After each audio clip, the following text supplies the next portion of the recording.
okay, women who have children, therefore their mothers, but also as a place, that place under the carpet of patriarchal Balkan or wherever, where all your weird thoughts and desire rest.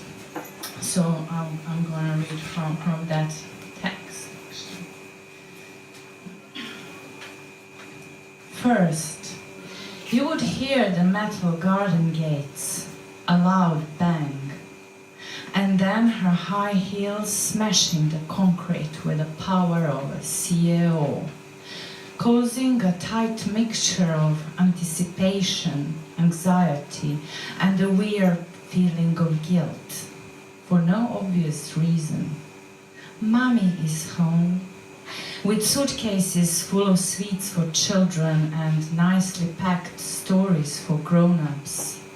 Mothers, oh mothers, mothers, oh mothers, tough blondes in charge of surface mining of men digging.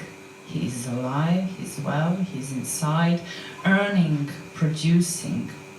Mothers not interested in children, producing clean sheets, serving food, serving entertainment. There was no entertainment. No entertainment. Once she was offered a house in the Holy Land. She refused it. She didn't want to live there. She said it was too flat and there were no birds. Flat pancake of the Holy Land. No, not for me, sir.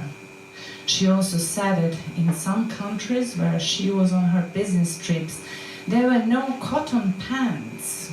You had to wait for your turn to buy them, with your bare bottom, children would ask, chuckling.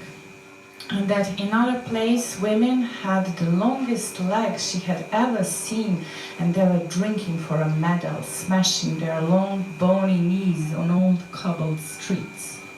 She tried eels and frogs and snakes and jelly-like desserts, drank martinis and black Russians and white Russians and fly aeroplanes, where lunches were nicely packed in a plastic tray. She would always bring little sachets of sugar and salt and plastic cutlery with the logo of the airline home, and that in some places she was followed by an agent who would tell her if she had gone too far. You always have to go too far to understand the cold drinks from the Cold War brown drink cabinets. We all went too far. That morning, on her 37th birthday, she looked at herself in the mirror and finally understood that weird expression on her mother's face she noticed as a child. I observed her from her window. She was thin, always looking like a girl from far away. Good bone structure, people would say.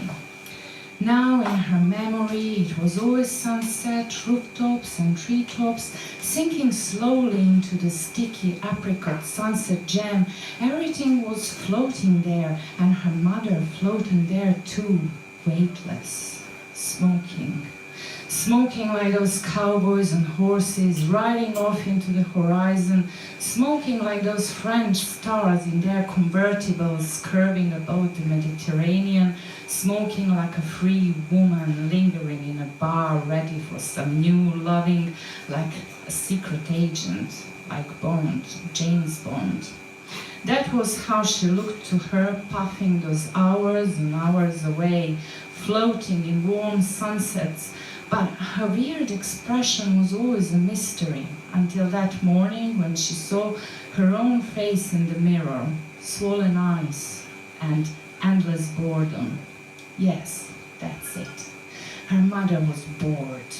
And that was a special kind of elaborate boredom, the boredom of a factory worker who decided he would stay forever in a factory he didn't like, who decided that every day would be the same and not quite satisfactory, but that every day would be familiar.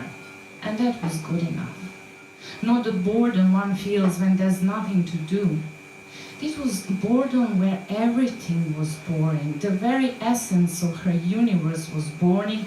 This apricot sunset just materialized, reassuring boredom. She understood her mother's face now, and she loved her more than ever.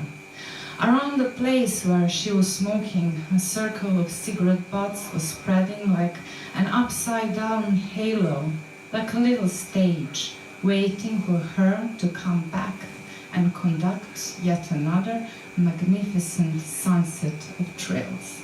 Thank you.